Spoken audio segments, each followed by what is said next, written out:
This was originally published here. Are you looking for inverse dynamics in Unity? A Unity's physics engine, physics? It does not exist as far as I can tell.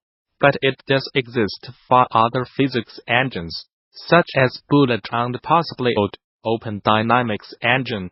Luckily, inverse dynamics is not too hard to implement in Unity. Unity does have an IK, inverse kinematics, feature, but that only helps you with kinematic motion, and not with physical-based motion. You do not want your humanoid character to just move. You also want him to move realistically. That's where inverse dynamics comes in. Before we dive into the implementation details, you can find an overview of inverse dynamics, an overview of inverse kinematics, in this article. First, we will go over an abstract algorithm, so you understand the high-level procedures to implement the inverse dynamics algorithm. Then, we will go over the actual equations you need to implement the algorithm. Finally, we will go over the base cases necessary for this recursive algorithm. The ultimate output of inverse dynamics are the forces and torques of the rigid body required to make a movement, with the inputs being the orientations, angular velocity, and angular acceleration at each joint.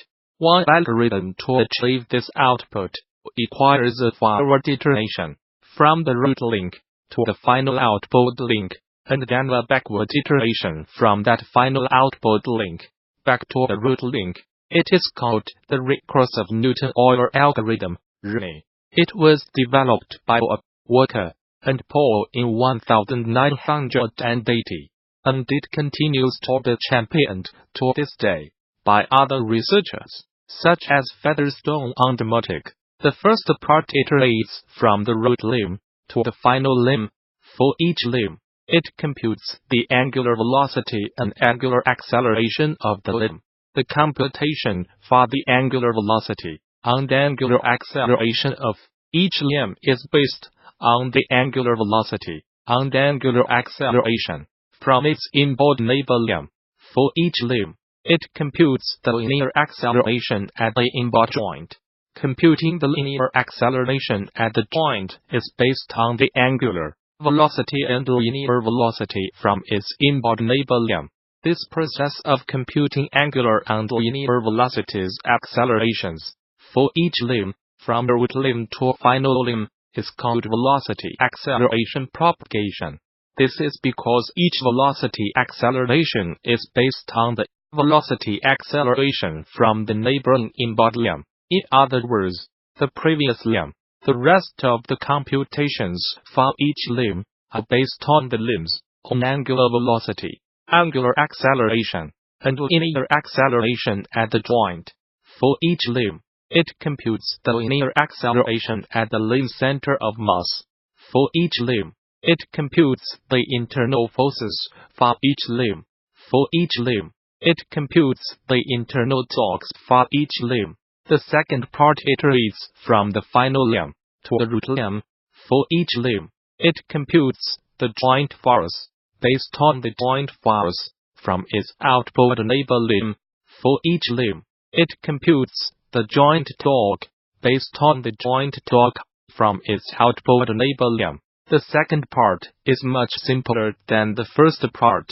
As you can see, you might have noticed that each computation in the pseudocode above is abstracted by a function. Luckily, each of those functions is merely a one-liner equation.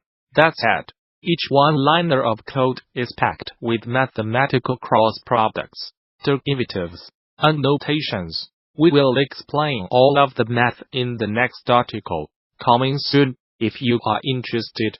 But for those that are fine with the plug-and-chug algorithm, this article provides the pseudocode for inverse dynamics with all the required math equations. First, here are some definitions and figures. If some of the prefix and postfix notations did not make sense, here is a diagram to help clarify. With that in mind, we move on to the actual algorithm. That's the Newton-Euler method. Part 1 iterates forwards from the root limb. Part 2 iterates backward from the final limb. This is a recursive method, but as you can see it does not need to be implemented recursively. It is called recursive because most computations rely on the value s from its input-output neighboring limb. However, it is useful to implement inverse dynamics recursively when an input link is connected to multiple output links. In other words, a parent has multiple children, such as a common tree structure. Otherwise, if it is just one, then you have more of a linked list structure without need for recursion. Being that this is a recursive algorithm, we will need base cases for part 1 and part 2. For part 1, note that the root limb does not have an input neighboring limb. Therefore, we can just treat any value, such as acceleration, angular velocity, or angular acceleration, of this non-existent limb as 0.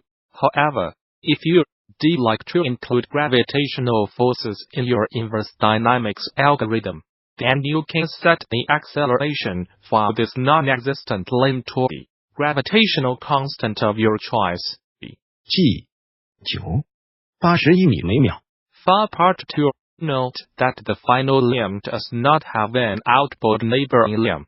Therefore, we can just treat any value, such as horse or dog, for this non-existent limb as 0.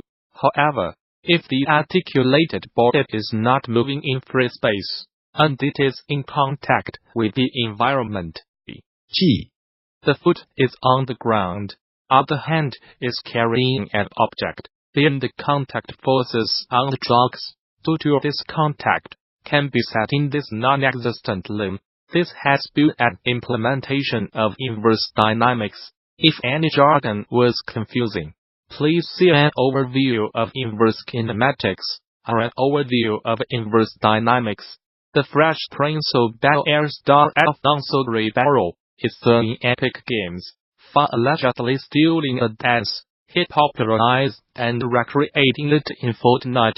The actor played a character called Carlton Banks in The Fresh Prince back in the 90s, and during his time on the show, became well known for performing an iconic dance move that's since been dubbed the Carlton. As reported by the Huffington Post, Ribeiro claims Epic knowingly misappropriated his dance by replicating and selling it in Fortnite is the Fresh emote, with the name itself being an obvious reference to television show. It is widely recognized that Mr.